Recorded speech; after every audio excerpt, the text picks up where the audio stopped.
இன்னைக்கு நம்ம மக்ஷ அவதாரம் கூர்ம அவதாரம் என்று சொல்லக்கூடிய பெருமாளோட 10 அவதாரங்களை பற்றி நம்ம இன்னைக்கு பார்க்கலாம். தசம்னா 10, தசாவதாரம்னா 10 அவதாரங்களை பற்றி நம்ம சொல்ல போகிறோம். பெருமாள் 10 அவதாரங்களில் 9 அவதாரங்கள் ஏற்கனவே எடுத்துட்டாரு, 10வது அவதாரம் எடுக்க போறாரு. அப்போ அந்த ஒவ்வொரு அவதாரத்தோட பேர் என்ன, அதனுடைய வடிவம் என்னன்னு பார்க்க போகிறோம். முதல்ல மக்ஷ அவதாரம். இடது கை மேலே வலது கை வச்சு இந்த 2 கட்டை விரல் பகுதியும் இப்படி அசைக்கணும். இது மீன் அவதாரம்னு சொல்லுவாங்க. மீன் வடிவில் இறைவன் தோன்றிய அவதாரம். மீனுக்கு மச்சம்னு பேரு. அப்போ மக்ஷ அவதாரம் முதல் அவதாரம். அடுத்து கூர்ம அவதாரம். கூர்மம்னா ஆமை வடிவம். டாடாய்ஸ்ன்னு சொல்றோம் இல்லையா, ஆமை வடிவம். அப்ப ஆமையோட அந்த அமைப்பு பாகத்தை நம்மளோட 2 கையில சுகதுண்ட முத்ரா எடுத்து 2 கையிலையும் பிடிச்சு இப்படியும் ஆமை வடிவம் பண்ணலாம்.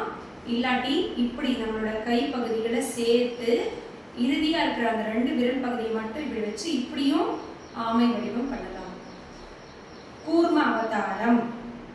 இது கூர்மம் அப்படின்னு சொல்றோம். அடுத்து வராகம்ன்றது காட்டு பன்றி வடிவம். பெருமாளோட 3வது அவதாரம். இந்த 2 கை இந்த 2 கை இப்படி வச்சு மேல் இடது கை மேல வலது கை காட்டு பன்றி. இது வராக அவதாரம் அப்படின்னு சொல்றாங்க. அச்சா. அடுத்து நரசிம்ம அவதாரம். நரசிம்மம்ன்றது சிங்க உடல் பாதியும் மனித உடல் பாதியுமா இறைவன் பெருமாளா நரசிம்ம அவதாரம் பண்ணதுதான் நம்ம நரசிம்ம அவதாரம் சொல்லுவோம். அப்போ வலது கை மேல இப்படி விரிச்சிருக்கிற மாதிரி இடது கை சிம்மமுகம் பிடிச்சு நரசிம்மம். அடுத்ததாக நம்ம பார்க்க போற அவதாரம் வாமன அவதாரம். வாமன அவதாரம் குட்டை வடிவம். சரியா, குட்டை வடிவம். தன்னுடைய 3 அடிக்கு மன்னன் கிட்ட பொருள் கேட்கிறார். வாமன அவதாரம் பண்ணி குட்டை வடிவமா தோன்றினார் வாமன்.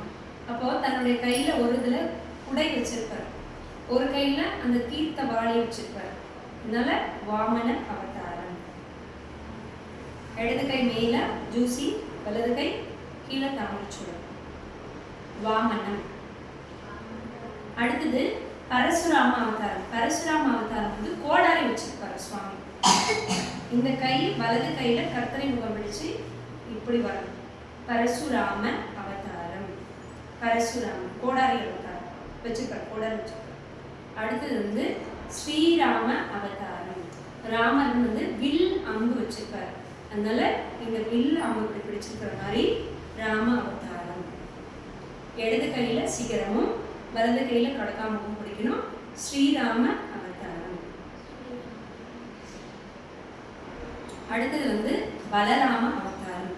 பலராம அவதாரத்துல ஏற்கலப்பை வச்சிருப்பாரு சுவாமி.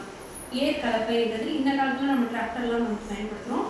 அப்ப விவசாயம் செய்யறதுக்கு உழுவுறதுக்கு அந்த கலப்பைன்ற அந்த உபகரணம் பயன்படுத்துவாங்க. அதனோட அமைப்பு கீழே கூர்மையான பாகமும் நீட்டு கோல் போன்ற அமைப்பும் இருக்கும். அதை இப்படி பிடிச்சிருக்கிற மாதிரி இடது கை மேல இருக்கணும், வலது கை கீழே இருக்கணும். 2 கையிலும் முஷ்டி பிடிச்சு இப்படி ஷோல்டர் கிட்ட வைக்கணும். இதுதான் பலராம அவதாரம். அடுத்து 9வது அவதாரம் ஸ்ரீகிருஷ்ணர் அவதாரம். கிருஷ்ணர் வெண்ணையெல்லாம் திருடி கோபியர்கள் கிட்டலாம் நிறைய குறும்புத்தனங்கள்லாம் பண்ணுவாரு. புல்லாங்குழல் இசை மிகவும் அருமையா வாசிப்பாரு. அப்போ இடது கை நம்ம வாய்க்கிட்டையும் வலது கை இப்படியும் வரணும். இப்படி புல்லாங்குழல் வச்சாலும் சரி, மிருகசிரிஷத்துல புல்லாங்குழல் வச்சாலும் சரி, ஸ்ரீகிருஷ்ண அவதாரம். அடுத்தது இறுதியா கல்கி அவதாரம். கல்கி அவதாரம் இன்னும் சுவாமி எடுக்கல, இனிமேல் வரப்போற பிறகுல எடுப்பாங்கன்னு சொல்லி வாக்கு கொடுத்துருக்காரு. கல்கின்றது குதிரை வாகனத்தின் மேல வருவேன் அப்படின்னு சொல்லிருக்காரு. அப்ப குதிரை வாகனத்துக்கு அந்த லாடம் போட்டிருக்கிறத நம்ம கையில அந்த கயிறு பிடிச்சுக்கணும். இப்படி பிடிச்சிட்டு சுவாமி அந்த சாட்டை வச்சிருக்க மாதிரி. அப்ப இடது கை கபித்தம் இப்படியும் வலது கை கபித்தம் மேல. கல்கி அவதாரம். இப்ப எல்லாத்தையும் நம்ம இன்னொரு வாட்டி பார்க்கலாம். மக்ஷம், கூர்மம், வராகம், நரசிம்மம், வாமனம், பரசுராம, ஸ்ரீராம, பலராம, ஸ்ரீகிருஷ்ண, கல்கி. மீன், ஆமை, பன்றி, சிங்கம், குட்டை வடிவம், கோடாரி வைத்துள்ள வடிவம், வில்லம்பு வைத்துள்ள வடிவம், ஏர்கலப்பை வைத்துள்ள வடிவம், உலாவுழல் வைத்துள்ள வடிவம், குதிரையை பிடித்துள்ள வடிவம். மக்ஷ, கூர்ம, வராக, நரசிம்ம, வாமன, ஸ்ரீராம, பரசுராம, பலராம, ஸ்ரீகிருஷ்ண, கல்கி. இந்த 10 அவதாரங்களை தான் நம்ம தசாவதார அஸ்தங்கள் சொல்கிறோம். பன்றி அவதாரம் பண்ணும்போது இப்படியும் பயன்படுத்தலாம், நீங்கள் இப்படியும் பயன்படுத்தலாம். பன்றி அவதாரம்